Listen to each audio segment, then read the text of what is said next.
right.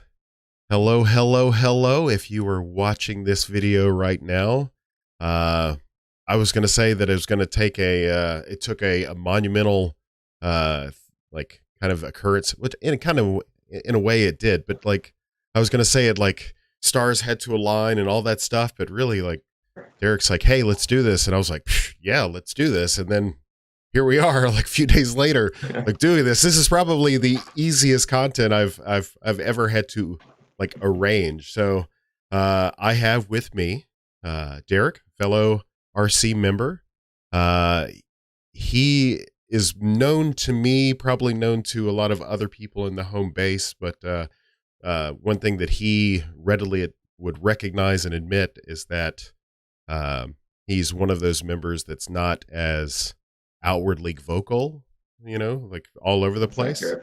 Yeah. And part of this today is to one, like change that. And two, we've got some other things that, well, one particular class or category of thing that we'd like to talk about. And he wanted to talk about other things. And I thought about it for a second, but I was like, let's take the opportunity to like fine hone on this one particular subject, because I personally feel once we talk around the edges of it, it actually seeks to help define our perspective on a myriad of other things. So, Derek, if you would. I'm going to interrupt you just for a moment. Yeah.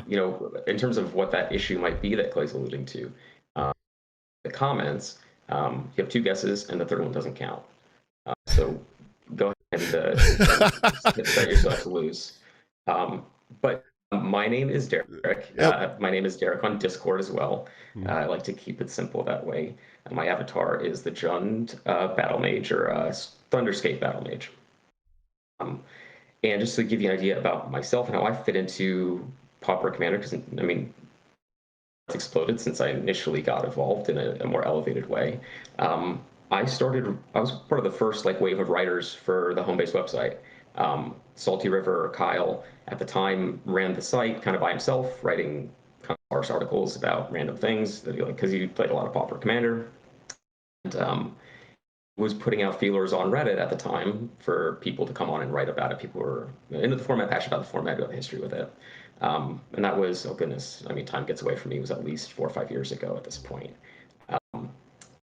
I've been playing Commander since like 2013, Pauper Commander since shortly after that.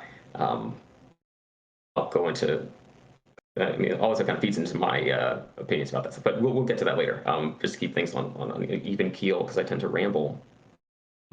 Started writing not on a super regular basis. I have a very busy kind of professional life. Stressful life. I do client care, supervisory, managerial stuff for like veterinary hospitals. So it's a lot. So I don't have a ton of time to write.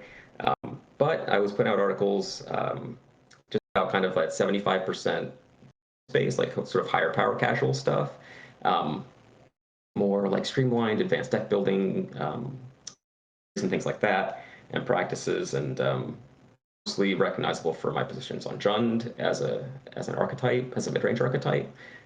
Madness Jund specifically was like a big focus for me, because at that time, before everything was centralized, there wasn't a lot of information out there regarding certain things. I mean, there's huge gaps in terms of like Pauper Commander knowledge, in terms of how it existed on the internet. It was just decentralized play groups who just kind of did things their own way. But Madness Jund, for example, is kind of the place where I think that I pour some good blueprints into how things are kind of viewed today. I spent a lot of time exploring that as an archetype, and also like very, very linear glass cannon mono red strategies as well. I did an article about Loyal Apprentice a few years ago when that was first spoiled. Of like planning play patterns and consistency, and want to structure your deck to kind of hit certain points. If you're going to be glass cannon, you want to do the same thing every time, that kind of stuff. So once I got all that stuff done, we started kind of talking about centralizing everything. We kind of took everyone's perspectives in terms of the writing staff at the time, because I wanted to home base the kind of the repository of central Pauper Commander. There wasn't really a place for that at that time, other than like MTG Foundation forums. and that your mileage may vary as far as that stuff as well. So we kind of took our own perspectives. We kind of asked around and did a little research into how other people playing the format, decided on the rules, our stuff, life totals, uncommon commander creature, kind of the basics, the things that would deviate us from normal commander. An emphasis on like ease of use sorts of things. So it would translate easy for people who wanted to make that shift. From there, it's been a long, wild ride. I kind of spent a lot of time lurking on Discords and keeping an eye on things and really engaging outwardly with the community, just because I don't like Discord as an outlet for discussion. My experience, just because I tend to have a very kind of granular mechanical focus on rules and those sorts of questions, that doesn't go over well with a lot of people when they don't like those answers. So it's tough to have that conversation when a lot of it is very nuanced. Kind of tabs on things, pop my head up when things need to get brought under control a little bit, and was asked to be on the rules committee when that was kind of formed.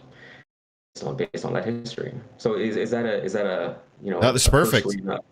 Yeah, that's glance back for you. Well, I mean, that's the thing. Like, so by comparison, I was brought on with a couple of other competitive people because at the time, competitive was starting to get more and more and more attention, and there were some ban considerations at the time that the more casual members of the RC had been, basically mystic-ristic. They were focused on this, and they were going to pull the trigger at some point in time, but decided to kind of put a pause for a little bit, let the competitive-minded people, play with the cards, see what they were like, and then get feedback, and then we would proceed with a ban from there. So that's kind of like my entry into the rules committee there. That's so by comparison, Derek was actually there in the room where it happened way back when, which listening to him tell the tale of reaching out to the disparate groups, finding out how they were playing, trying to organize not a conglomerate, but like get all these aggregate groups together. Yeah.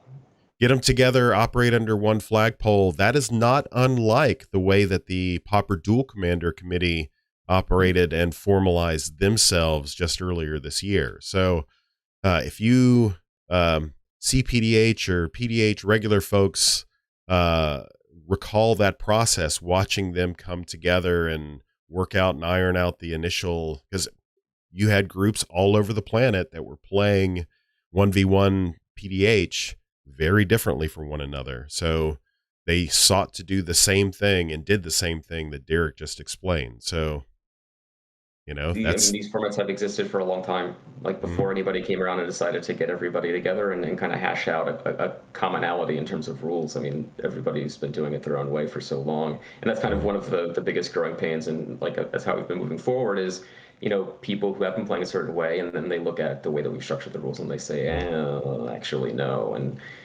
I mean, more power to them, which is totally fine. I mean, I don't purport to be like the end all be all of like, this is how you must play Pauper EDH. That's not it at all. It's just kind of articulated in the past, just a place for untrusted groups to get together and learn together and figure it out. That's been a huge, you use the 2022 keywordage, trusted, untrusted. That has been huge discussion in the competitive EDH, the big format, because there's always been this salt level between competitives and casuals in the big EDH format, and a lot of that is due to trusted and untrusted gameplay. So to that, I'm a little bit more particular, and you'll find this, like Derek already admitted to like playing more of a higher level PDH, which, kindred spirit. I love it. Not like competitive, but like focused and intentional. Yeah, when I build decks, and this goes for commanders, I play a lot of commander as well, which I think is like important if you're gonna try and approach managing a format like this. It gives you a lot of ideas in terms of like what works, what doesn't. But I build a lot of decks, and I do it as like a leisure activity, like to wind down. Mhm. Taking ideas and building them out and looking at cards and all that stuff, it relaxes me. Like I've got in the past few years, I've just started to come to terms with like very active adult ADHD. So I'm just kind of like focusing on those outlets now in my personal life. Right way for that to handle that for me. And so when I'm building decks, it's usually very laid back, pauper, regular commander, whatever. When I play, I'm much more keyed in and engaged. So like in regular commander, for example, I play like lower power, higher synergy decks Mhm. with a much more competitive focus in game, if that makes sense. Um, which is something that translated very easily into Pauper EDH for me because it is the card pool is much more variations on the theme. It's like very nuts and bolts kind of magic, lots of redundancy, Mhm. um, which really engaged that part of my brain, like slightly a little bit below competitive level, like where you can still do some pretty novel things, but you don't have to commit yourself to like that if you take it to an untrusted group necessarily it'll upset people or anything like that. You're executing a game you're executing a cohesive game plan in a way that people can recognize is not offensive to their sensibilities. Yes, people and their sensibilities. Oh, That's one of the reasons why we're here today is people and their it sensibilities. is, yeah. So to touch on one last thing before we get onto the main topic. So Sure. briefly, let's talk about um, so it has to deal with visibility, members of the RC who are visible, not visible, that sort of thing. Uh, I do recognize that some concerns that were shared earlier this week have some validity, nuanced validity to them. Uh, you recognize that too, which is part of the impetus for being here as well.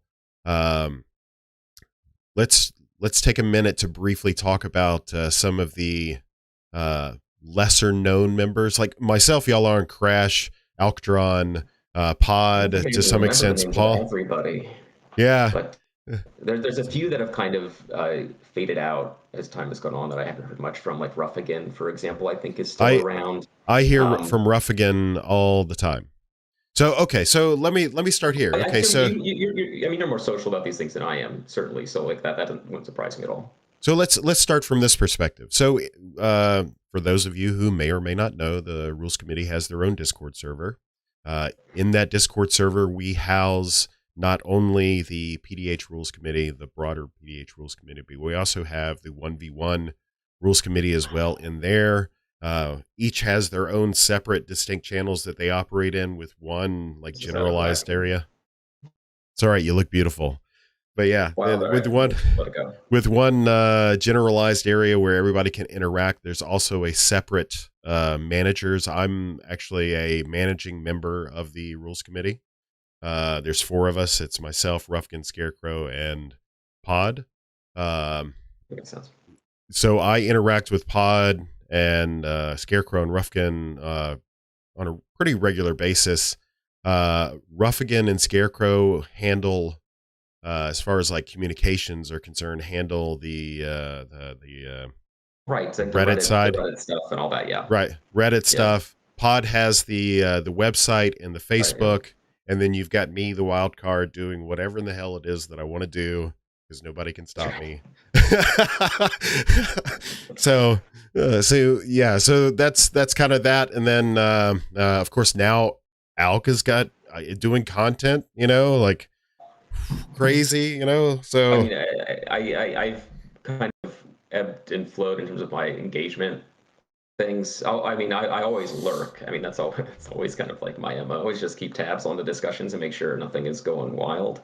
yep. Um, but no, I mean the PDH pod is great, and the hex trigger stuff that they're doing now is awesome. I spent a lot of time over the last month and a half or so, like consuming a lot of competitive content. Mm-hmm. And I've been really enjoying it. Just that's not a side of the format that I've been more regularly exposed to, so it's good to see how it all works. More modern context, I guess, Mm-hmm. especially with what you guys are doing in terms of developing like more of a definable metagame and something that can track. I think is really important. And I've also kind of stretched my legs a little bit, like brewing more competitive stuff. I think my single post in the Tryhards Discord server was a Sicarian Infiltrator deck list and the deck list thingamajigger you got going on there. Yeah, the little forum deal. That's a great little tool that they added to allow for, number one, the forums are more searchable, and they're better at like organically containing all of the relevant information towards that deck list. So if a brewer wants to, yeah, I'm getting way off, but like if a brewer wants to Oh, no, like, we can get way off. I don't know if you have any significant time constraints. I can get way off. I yeah, mean, no doubt. But we can yeah, talk. if a brewer wants to dig deep, if they're unsure, right, of what the edges are and they want to dig deep, they can enlist the community and crowdsource. That's always been the strength of the perspective that I take, is that I am an idiot with a microphone. You can see it. Oh, It's right. sure. Yeah. It's right there. Like, I will always profess my ignorance, because I recognize that not everything is not knowable. You can't know everything. So it's always a journey. So I'm relishing the journey, and we're, but this defines, so my For role sure, for within sure. my role within the rules committee, because I mean, if you want to talk about it, like, even certain RC members don't think that I belong there, but I digress. So there have If been a lot of heated discussions, but they've all yeah, kind of worked themselves out and resolved themselves one correct. way or the other, and I think we're all the better for it. I don't think that it's had any It kind of takes lasting damage on the group or the format. So, it takes a it's village. It been takes all kinds, that sort of exactly, thing. I exactly, bring and I bring strengths that Derek's don't, and Derek brings a whole lot of strength that I don't, which you're about to yeah, like hear. you're referencing now, like there's kind of the managing group that you have with Rufkin and Pod and Paul, and there's other people that are sort of known for different things, and their strengths are different things, and they chime up more about different things. And in my I don't know if this is recognized by people, but certainly my view on it, how I perceive it, is kind of rules wonkiness, and format structure, Mm, and making sure that the lines are defined and everything. That sort of like a gritty, granular stuff that people don't like having conversations about. mm. I find that all very fascinating and engaging. Engaging. So that's kind of where I talk up and speak up the most, is like in those sorts of discussions where we're trying to kind of find how to interpret rules and things like that. I like that stuff. All right. All right, this is a good time as any. Okay. Right, huh? So the reason why we're here, I mean, not the main reason, but the main reason why we're here, backgrounds. So this has been a highly contentious topic since they were spoiled. This is one of the few things that I can remember in the last like 18 months, 2 years, whatever, that I've been a part of the RC, that the conversation like didn't stop after like a couple of days. Like it was almost, maybe not consistently for like months, but it was like Yeah. back and forth, trickle, trying to gauge, get an understanding, trying to figure out what the rest of the planet was doing with regard, because we do look to other formats for guidance, to see how they're handling, see how the mothership's handling it. We're trying to gather all these inputs and talk about this thing, and trying to figure out exactly how these backgrounds are going to interact with our format, considering they weren't made for us. So I think I pulled it up. Oh, so there's 21. One is a creature and a common, so largely regarded, doesn't count, just on many fronts. There's Yeah. 5 common ones, and then the rest, so 6. Like, yeah, I think there's two uncommon cycle, or 10 uncommons. 10 Oh, uncommons, there yeah. might be two uncommons of each color. So 21 minus 6 is 15. So 15. Hmm. If my math, No, that I'm makes sense. Yeah, because Feywild. yeah. So yeah, three of each. Three of each. I was trying to think of the blue ones. It's Sword Coast and Delver and Feywild. So yeah, three of each. It's been a while since I've had to count all of I know. I know. them. So yeah, I mean, Sometimes. so we had less discussion on the Mystic Ristic ban than we had for Yeah. backgrounds. Backgrounds, by and large, is the most in depth, most researched, most debated, right? Yeah. So like, yeah, go ahead. Yeah, the floor I is mean, it yours. was, for those of you who don't know, which is everybody, because I've never spoken publicly about it. I don't think in any kind of format, like we've alluded to, I've never been particularly forward facing, for a couple different reasons. But recently I've started kind of trying to change that a little bit, like being more active on Twitter and engaging in community there, and not necessarily on Discord. I did join the Tryhard server, like I said, Mhm. a little over a month ago. I posted a competitive deck list, which is a fun and exciting. And so yeah, I mean, we're moving forward, but back to it. I was one of the, I think, primary no's on common backgrounds in the command zone, or one of And the to put a most pause on that, vocal people about it. Yeah. I was a yes.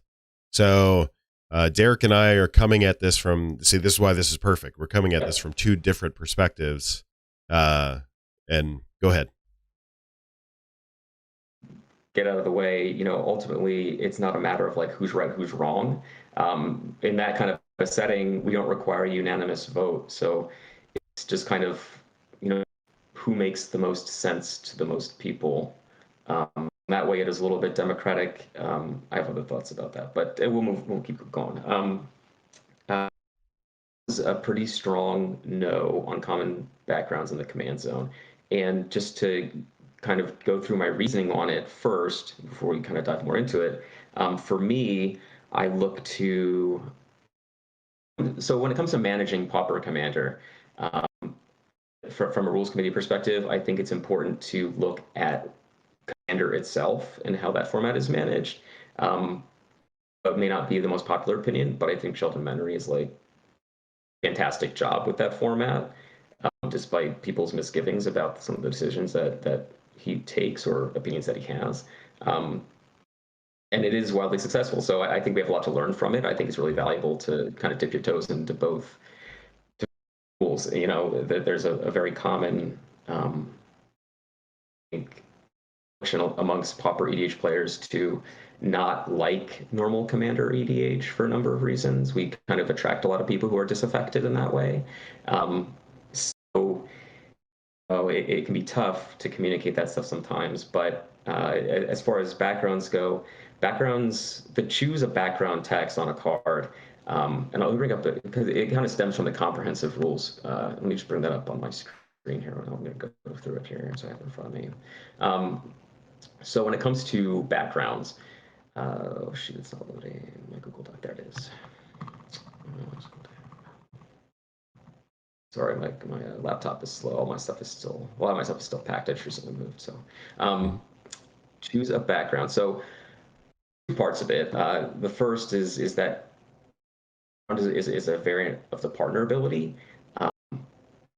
I think important, and I'll get to that later. But second, choose a background in the comprehensive rules. Choose a background, I'll just read it, is a variant of the partner ability that represents a static ability. Choose a background means you may designate two cards as your commander as long as one of them is this card and the other is a legendary background enchantment.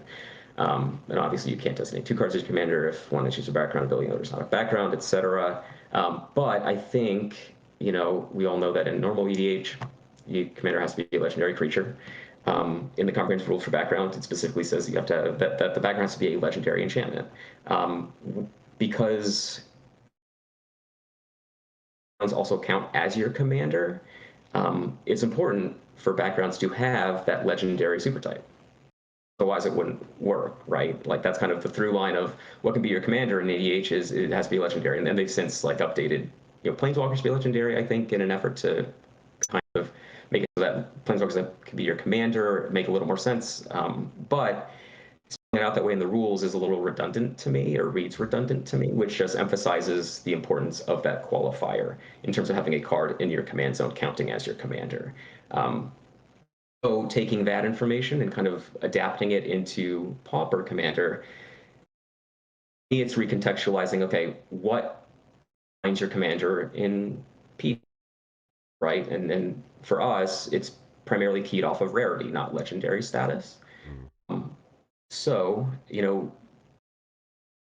said, I do think it's very important for anything that is going to be your commander to sit in the command zone to be uncommon.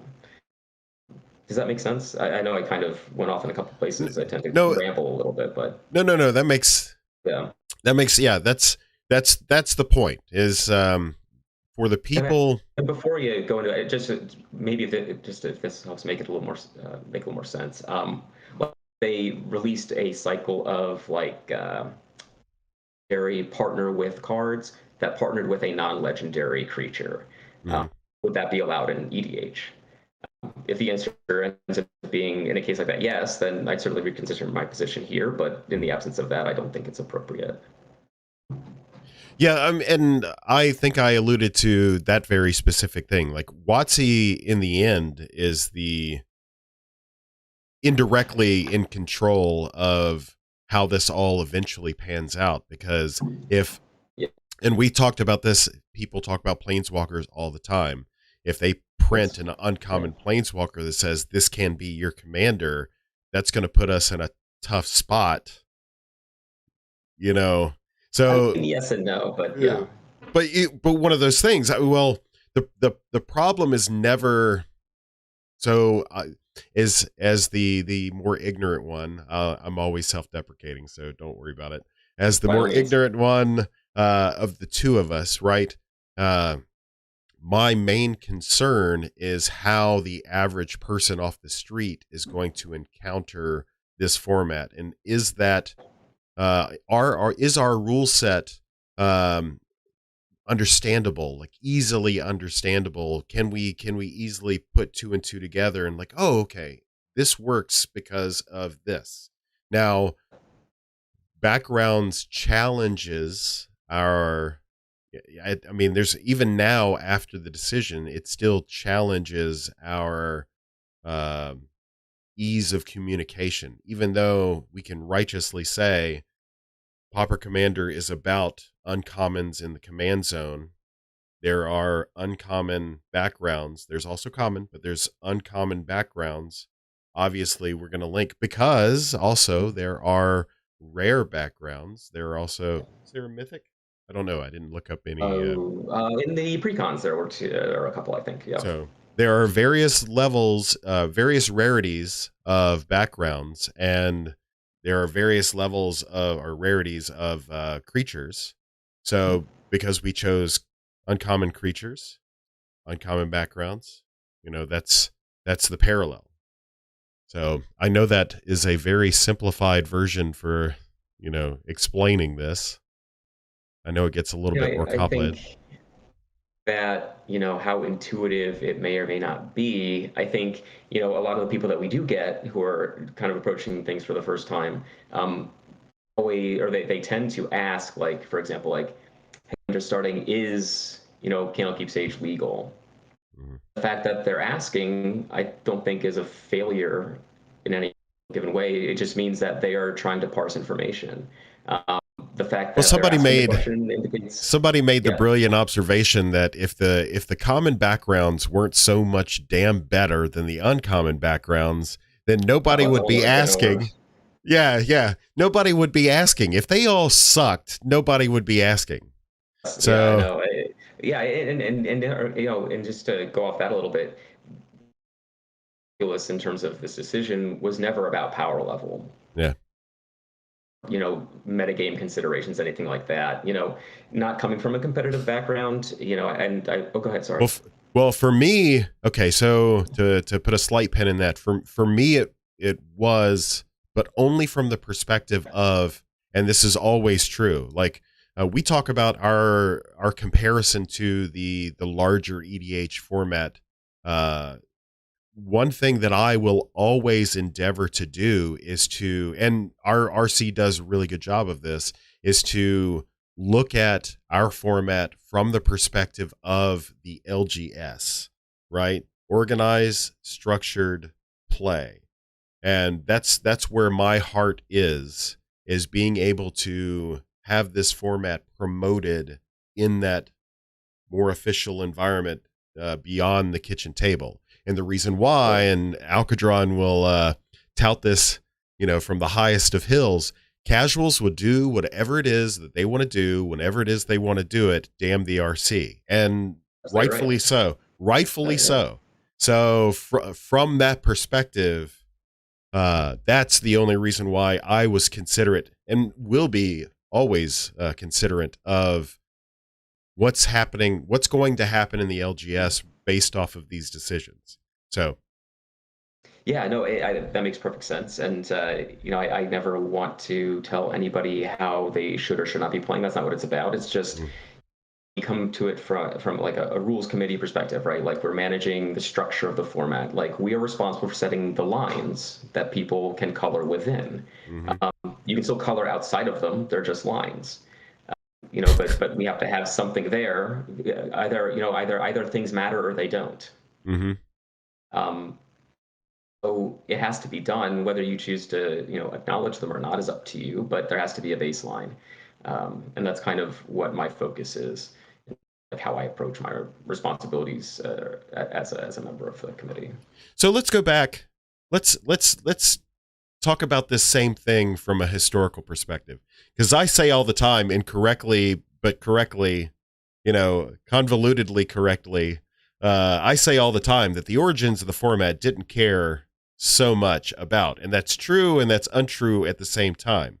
You said it yourself. The nuance there is that part of the some of the disparate groups around the globe were considering common creatures in the command zone as, and that's the thing, they were looking at the format from a budgetary perspective where uh, eventually the power level of the card will suss out the better from the bad and not necessarily rarity, as long as it was a sub rare format.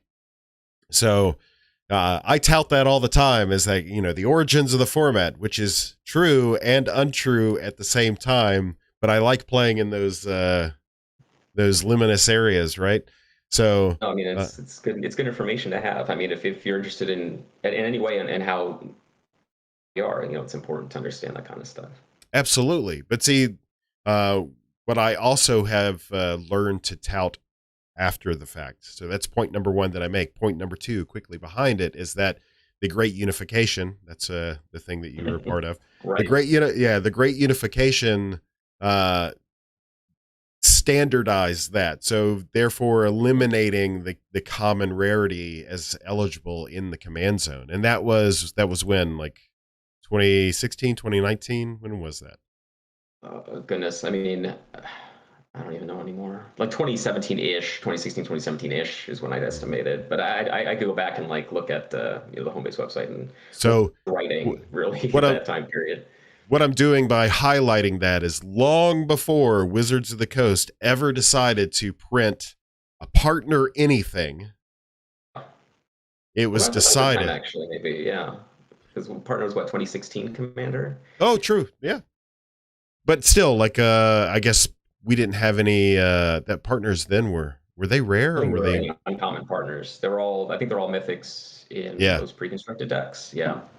So long before partners were considered in our format, get, get our facts straight there. Uh, we didn't have those effects. We didn't have anything to be considerate of. We couldn't even dream. I was still playing competitive 1v1 EDH at that time. Yeah, there was no consideration for these types of effects. So it was deemed then that uncommon rarity for the command zone was the way to go. Now, uh, there is a little bit of a maintenance of tradition with, Somewhat, yeah. but that gets a little sticky too. And as Derek, for those of you, okay, for those of you out there that are like, well, my daddy did it, that sort of thing. He already alluded to the fact that, and this is true, I can vouch for this, that we are still fluid in our decision making when it comes to, just depends on the amount of information that's, uh, brought to us. We also, as alluded to, we did healthily and readily debate the nuances of this stuff, sometimes in a heated way. It is. Let's get back to that democracy thing. In this instance here, I don't mind somewhat of a best argument wins type of scenario. I mean, the vote was split 6-4. I don't know if that was put out in Alc's article. So it was 6-4. One of those things,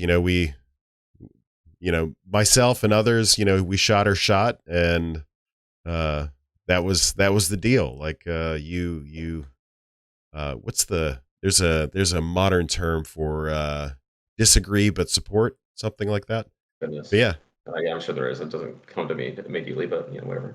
So yeah, like ultimately that's the decision. I can see the validity of that side, so I don't have any, if I was going to fall on my sword, I would have done it a long time ago. It's not worth it. So let's talk about the democracy. So what about the democracy of votes? Because not all of our votes are that way. Some have actually a threshold, right? So I mean, it's something where, like you said, I don't have a problem really with that kind of either like the put it wins, right? That's fine by me. It can be a little tricky sometimes if people aren't willing to go along with that. We haven't run into that issue yet. If there's something that people want to carry beyond a vote in that way, into issues with that kind of stuff, we haven't yet. Knock on wood, but there always is a possibility. And I think that any kind of democracy and sort of the format and managing the format should be left up to the rules committee. That makes sense. I don't believe in being by the will of the community. That might be like a bitter pill for some folks to swallow. I know like the more vocal members are very big on, do what is popular. I am not that way. If you look at like anytime there's big changes to any major format, you look at social media, and it's a lot of people saying I could do this better, when in reality, reasons that they disagree may not make sense or may not be like glaring holes that may just not be healthy for the format at all. There are people who are making decisions, and what they're glossing over. There's a tremendous one or two big things. There's a tremendous amount of work that goes behind the scenes. And that's kind of the hardest thing is, why should people trust us to make these decisions? And in one respect, I think we've done like a pretty good job with the decisions that we've made. I think that, we're growing a lot faster than not. I think that we're on an upward swing in a couple big ways. Content's getting out there, and we're coming for you, Penny Dreadful. We're coming for you. People doing, I'm doing my part, that kind of thing. And we're getting out there and word and responding favorably, and it comes to a controversial decision like common backgrounds, like tough, because ultimately the result of a decision is they are not legal in the format. They're not, I don't like the language that some people use where they say that it is effectively banned. It's not. Allowed. It's not legal. It's ineligible. Yes.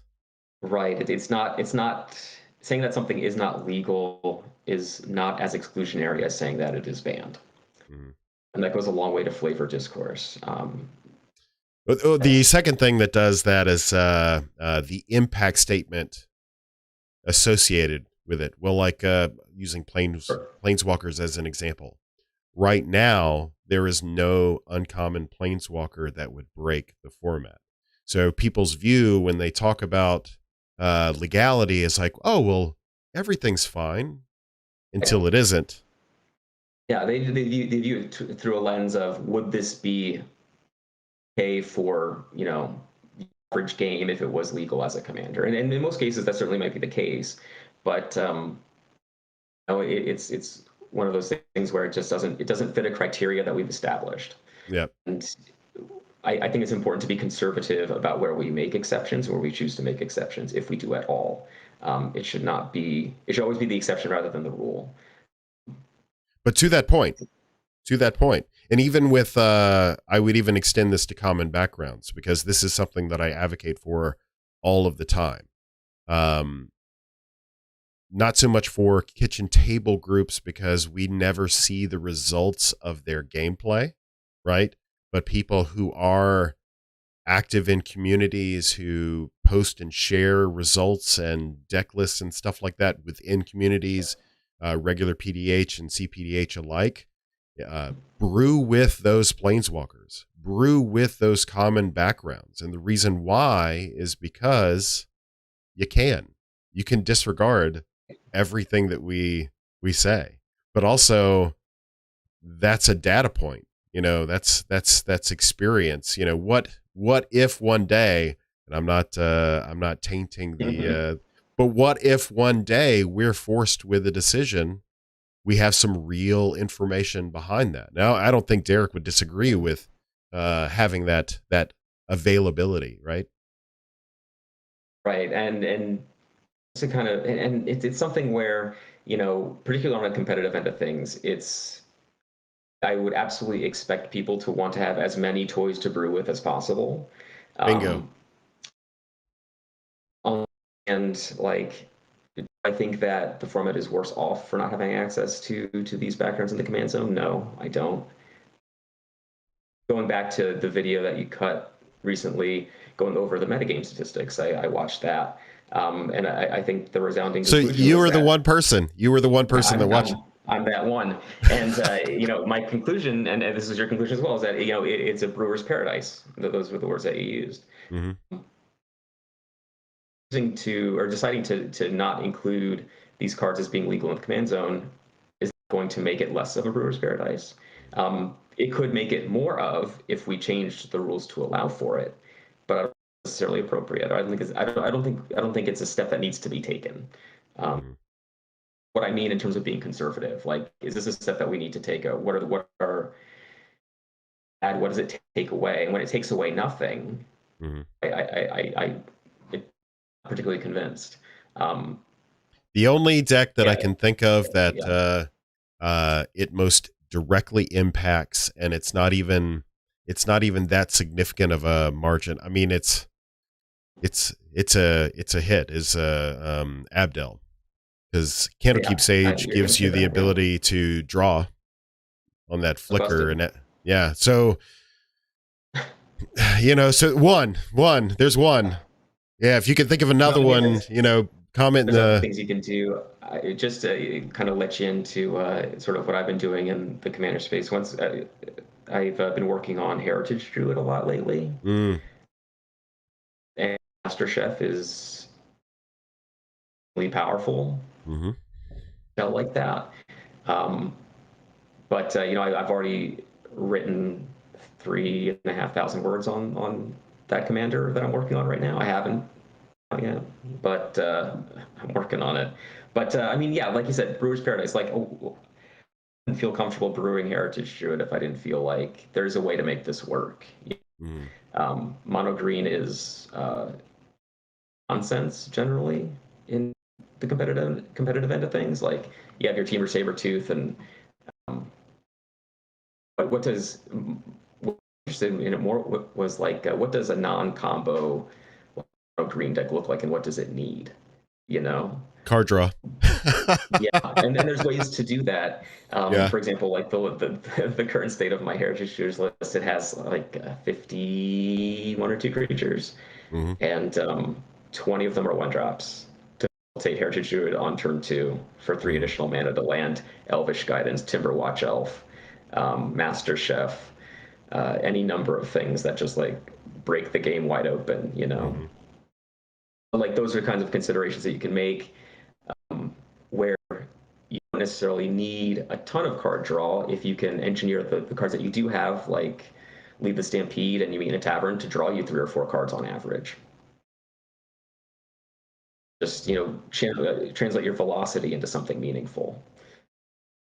So, but not to get too far off topic, to get back to the brewing aspect of things, I brew all the time. That's just an example. Normal commander, pauper commander, I'm always building decks. I always have something that I'm working on or something on the back burner. Yep. To get back to PDH and like commons as commander, for example, like, biggest draws and one of the most attractive things I think, or intriguing things for somebody coming to Pauper EDH Fresh is an uncommon creature in the command zone. That's something that's a context under which like nobody playing Commander has ever viewed any of these cards. We Like it recontextualizes right. everything. Right. And we Um, already have issues currently with normies, right? Who are like, well, why don't we just stick to uncommon legendaries? And it's like, whoa, time out. You know, you're well, that's cutting where off. like the identity of the format comes into play, right? Like Mm. we So couldn't do that back in the you day. can't be half in the bag. That's what I'm trying to point out Um, here. If we consider it a valid thought that uh excluding regular uncommon creatures would be detrimental to the format because spirit of the format, then why is it such a big leap to think that maintaining that uncommon identity with the command zone and not extending that to the common backgrounds? Why is that such a strange thought when by and large, every PDH player's reaction to just moving forward with common or uncommon legendaries, that's offensive. You know, yeah. it Yeah, I mean, is. yeah, and it kind of goes back, and that's I think taking a more now that they've printed more uncommon legendaries, it kind of flavors people's view if they haven't been exposed to the format before. Because obviously, and this, and people who are enfranchised in the format know this is back in the day, the only uncommon commanders we had were the vanilla legends from Legends, pretty much, and like Nagao Bound by Honor from Kamigawa, or like one or two Mhm. cards like that. Um, and you couldn't really play unless you gave yourself a little bit of a bigger sandbox to work in. Correct. And plus, to kind of go back to something I said earlier, the nature of the pauper card pool, I really like using the phrase variations on a theme, right? Yeah, counter spells.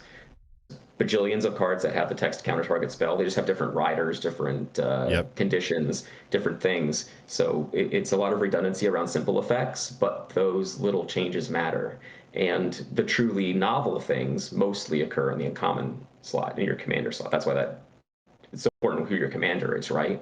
To go back to Heritage Druid, like the deck tested a couple different elves builds, and couldn't get to the speed and velocity and board presence that I wanted if I didn't have access to a mana dork on turn one. Mm-hmm. And everything felt slow and vulnerable. Not something that I could translate into a mid or even a late game. Mm-hmm. But Heritage Druid not only does that, like it's a 1 mana elf that instead of needing a turn one mana dork, you just need 3 elves as soon as you can get them on the board. Mm-hmm. Oftentimes do that by turn 2 by building a density of 1 mana elves of whatever they are. It doesn't matter. Universal Automaton's a great one. It doesn't get hit by breath weapon, right? So you can build in, and when that's the only condition that you have, you can pick and choose ones for resilience. Mm-hmm. Universal Automaton's a great example of that. Um, Elves that are really easy to get out of sweeper range. Those are great choices as well. Like there's a lot of ways that you can finagle it to kind of get the desired effect to your desired metagame. It's a really deep archetype, and I've been really fortunate to kind of be able to dive in deep and learn a lot about it. Um, but yeah, it's that kind of thing. You get your truly novel effects that uncommon. The deck wouldn't work without Heritage Druid, and need that sort of lens to use to make those seemingly innocuous riders matter and be relevant in a game. And Yep. that's where you get more novel interactions rather than novel designs on cards. Mm-hmm. Uh, that's where a lot of the depth of the format comes from. But just to bring it back to kind of a surface level, when people come in, the uncommon creature in the command zone, everything looked different, and it's an environment that they have never explored before.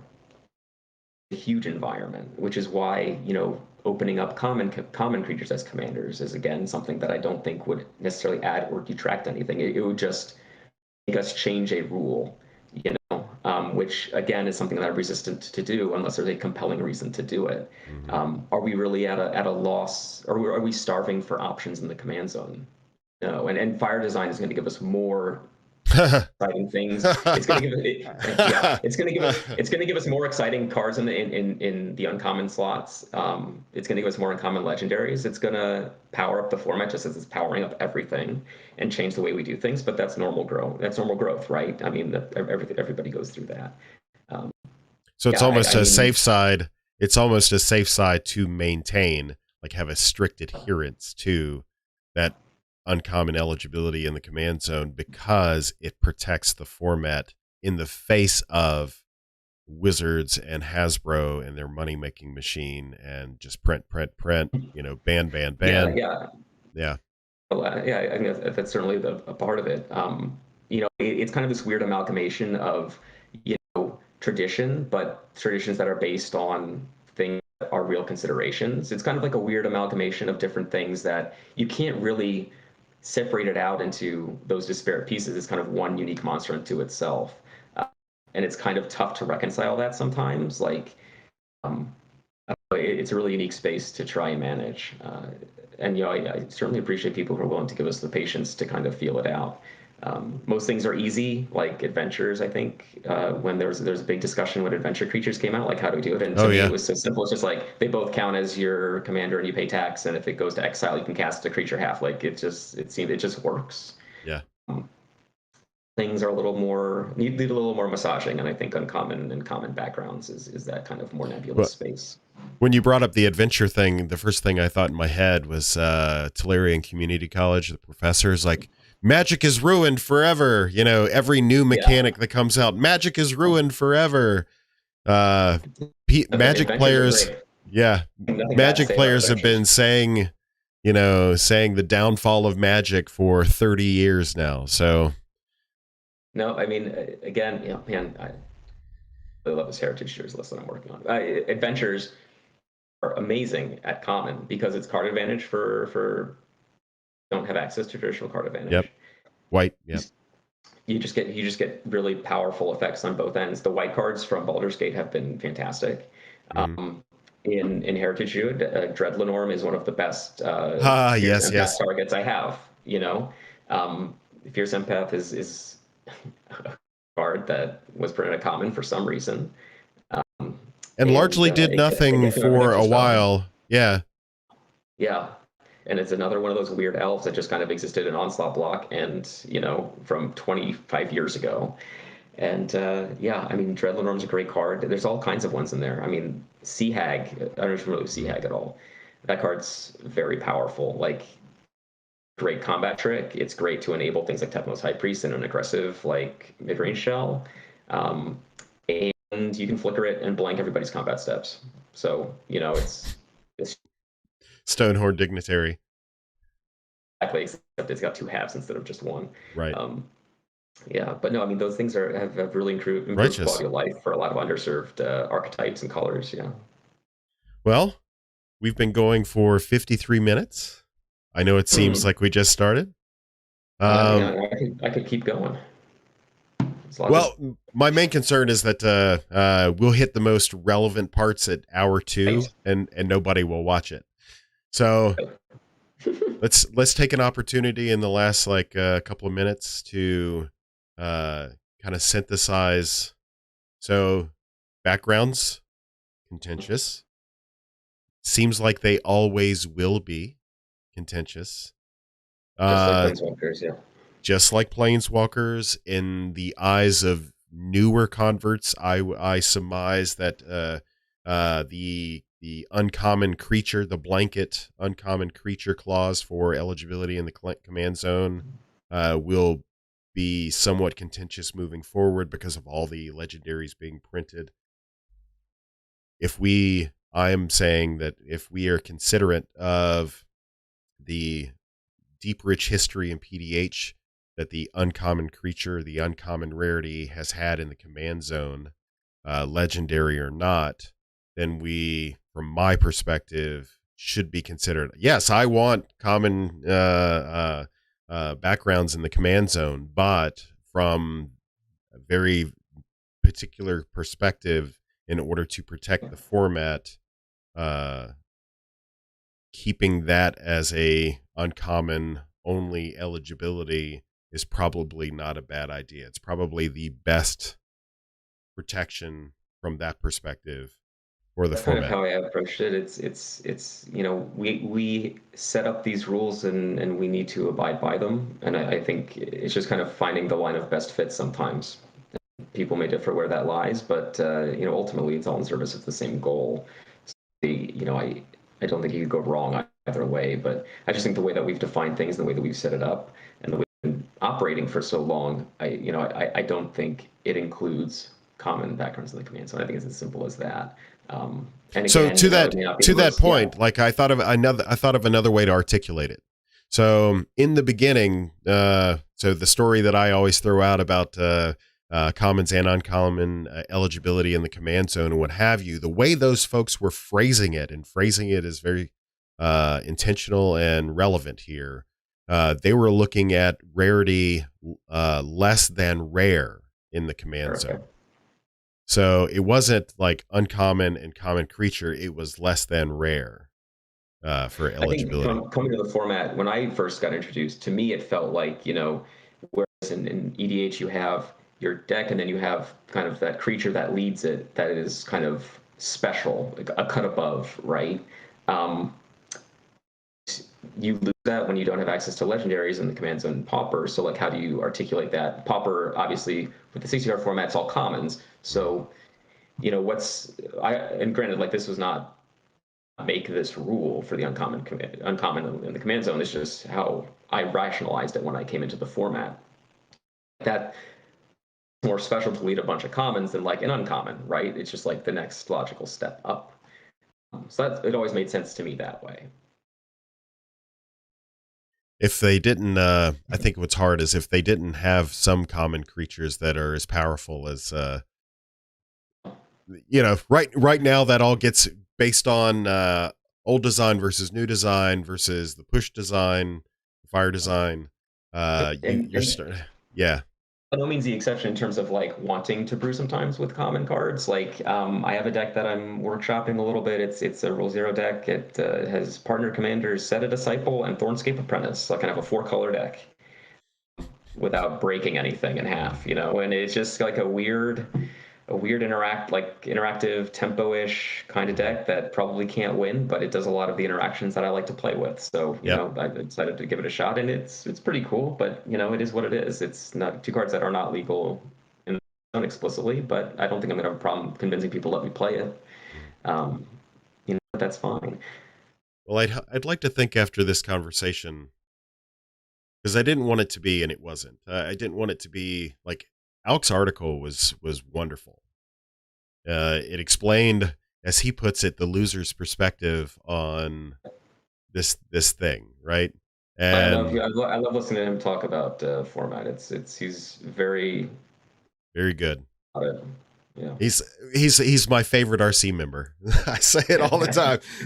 Yeah. So I think we were able to just kind of flesh it out a little bit, and I'm hopeful that people will be able to look at these perspectives. And that's the thing.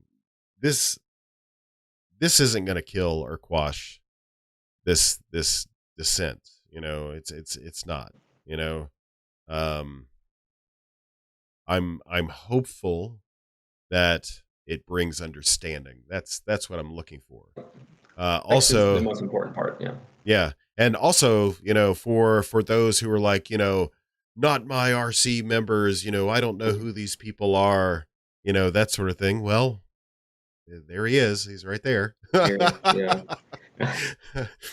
So I'm going to try to do my best to reach out and bring some other, maybe this is leading the Stampede for the other members to get together, whether or not it's with me or they hop on with Dave or somebody else. It by no means is a requisite, because some people are more private than others and that sort of thing. Yeah, I'm one of them. So.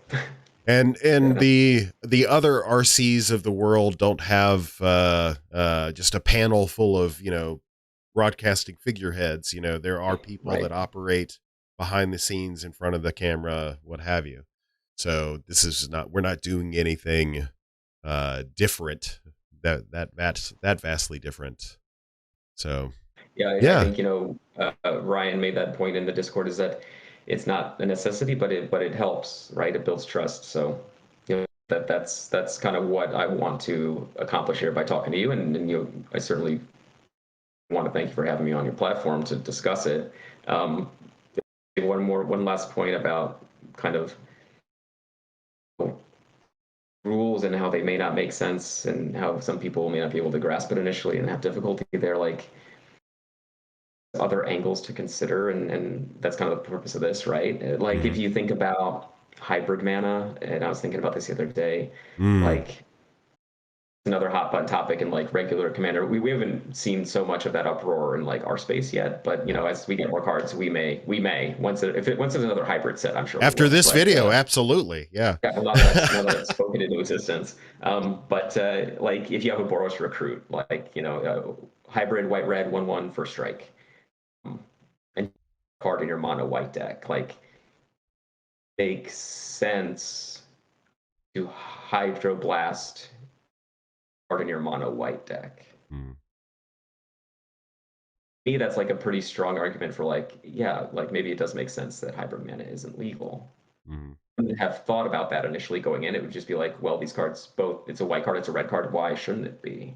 But like, when you think about the format exists, how it feels, and what you want that experience to be like, it starts to make a lot more sense that way. So I just encourage folks to be open to those sorts of arguments and that kind of reasoning, and having those conversations, and not just kind of shutting off when you don't get to play Candlekeep Sage in the command zone as much as you might want to, because, as we said, the card's cracked in half, and the one card, yes, the one out of the 5.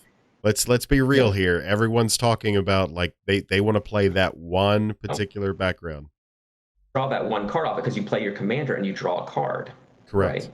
Yeah, that's how it works. So righteous. Well, Derek, thank you so very much. I appreciate you. Thank you. Like I said, I really mean it. It's been a real honor to come on and talk to you. Yeah, now I got to dream up another reason to have you back on. Happy to, yeah. Whatever you want to talk about. Righteous. All right. A heritage druid. No doubt. So you can find Derek in the Tryhards server. You can find him in the home base server. Any other places? DREK, all lowercase. That's me. I have a Twitter account at the @ Derek Dear Reader, and that's where I post kind of observations as I have them about cards that excite me in Pauper, like Jasper Sentinel, for example. It's a card that excites me. I tweeted about it. I also have a WordPress blog, a WordPress weblog, where I write about regular Commander periodically. I'm going to post this piece that I'm writing about Heritage Druid once it's done. But I also write about Commander there, so you can kind of get an insight into how I build decks. Not necessarily for Pauper. I haven't written about Pauper there yet, but who knows? You might enjoy it. Hell yeah. See, now it's just another series of content that I gotta start reading every week. Here we go. Righteous. All right, until the next time, friend, go ahead and